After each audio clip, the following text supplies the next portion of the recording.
Ça, c'est un document ultra secret, un rapport classé confidentiel défense. À part le président de la République et quelques ministres, personne n'est censé l'avoir lu. Sauf qu'il a fuité et qu'il montre l'implication d'armes françaises dans la guerre au Yémen, la pire crise humanitaire actuelle.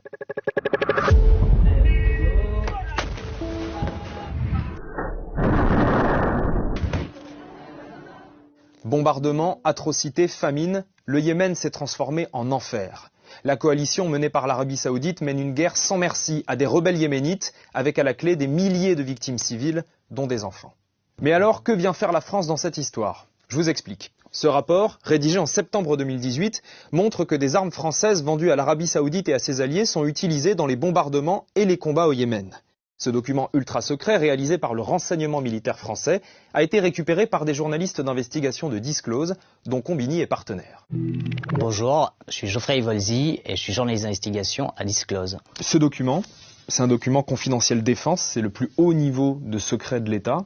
Ça paraît dingue que vous ayez réussi à le récupérer. Comment vous avez fait? Alors en fait, Disclose a été destinataire d'une fuite, d'un leaks comme on appelle aujourd'hui, du plus haut sommet de l'État, de documents qui viennent du plus haut sommet de l'État. Ils ont été fournis par des sources dont on maintient aujourd'hui l'anonymat. Quel est le principal enseignement de ce rapport? Le principal enseignement, c'est qu'aujourd'hui, le matériel français, les armes vendues par la France à l'Arabie Saoudite, mais aussi aux Émirats, sont énormément impliquées dans le conflit au Yémen. Premier enseignement du rapport. Il est écrit noir sur blanc que des Mirage 2000, des avions de combat made in France, opèrent au Yémen. On découvre aussi que notre pays fournit aux Saoudiens et à leurs alliés la technologie à visée laser Damoclès, utilisée pour guider les bombes depuis les airs. Pourtant, voici ce que Jean-Yves Le Drian, le ministre des Affaires étrangères, déclarait en février 2019 à l'Assemblée nationale. Mais en ce qui concerne la guerre du Yémen, l'action de l'Arabie Saoudite s'effectue essentiellement par voie aérienne et nous ne fournissons rien à l'armée de l'air saoudienne. Quand Jean-Yves Le Drian dit ça, c'est faux. Effectivement, c'est faux à ce moment-là.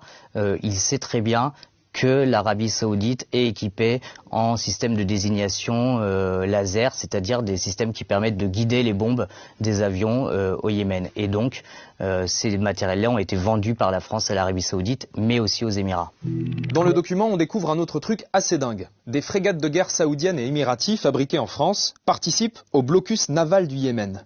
Un blocus qui concerne les armes, mais également, selon certains témoins, la nourriture destinée aux zones rebelles où des millions de personnes sont menacées par la famine. Aujourd'hui, il y a à peu près de 28 millions de personnes qui sont au bord de la famine. C'est l'ONU qui le dit. Est-ce qu'on peut dire clairement que des navires de guerre made in France sont utilisés pour affamer la population du Yémen? On peut dire qu'ils participent à affamer la population au Yémen parce qu'en plus des bateaux qui empêchent l'aide humanitaire aujourd'hui d'arriver, les bombardements de la coalition avec les Mirages également ciblent volontairement les marchés, les usines agroalimentaires, les fermes aussi, ce qu'on montre aussi dans notre enquête. Ce document secret note également la présence de chars Leclerc, made in France, dans des zones de combat au Yémen. La ministre des Armées, Florence Parly, déclarait pourtant ceci en juillet 2018. À ma connaissance, les équipements terrestres vendus à l'Arabie Saoudite sont utilisés non pas à des fins offensives, mais à des fins défensives, à la frontière avec l'Arabie Saoudite. Alors nous, on a prouvé que ce n'était pas le cas grâce à des recherches en open source, c'est-à-dire des gens qui ont publié des images, mais aussi des médias, des vidéos de la guerre au Yémen. Et sur ces images-là, qu'on a recoupées par des vidéos et des vues satellites, on a pu identifier à plusieurs reprises les chars Leclerc impliqués dans des batailles de la coalition.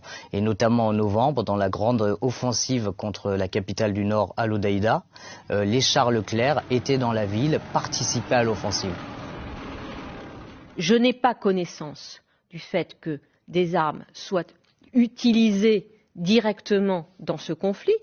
Vous avez notamment prouvé la présence d'un char Leclerc sur une zone de combat en décryptant une vidéo amateur, c'est ça? Voilà, en fait c'est une vidéo qui a été tournée par quelqu'un dans un village où il voit passer les Leclerc et donc grâce à nos analystes et à nos journalistes, on a pu utiliser les vues satellites pour recouper et analyser exactement où avait été prise cette vidéo, à quelle date, et qui nous permettent de montrer exactement que les chars Leclerc ne sont plus dans les bases comme souhaite le dit le gouvernement.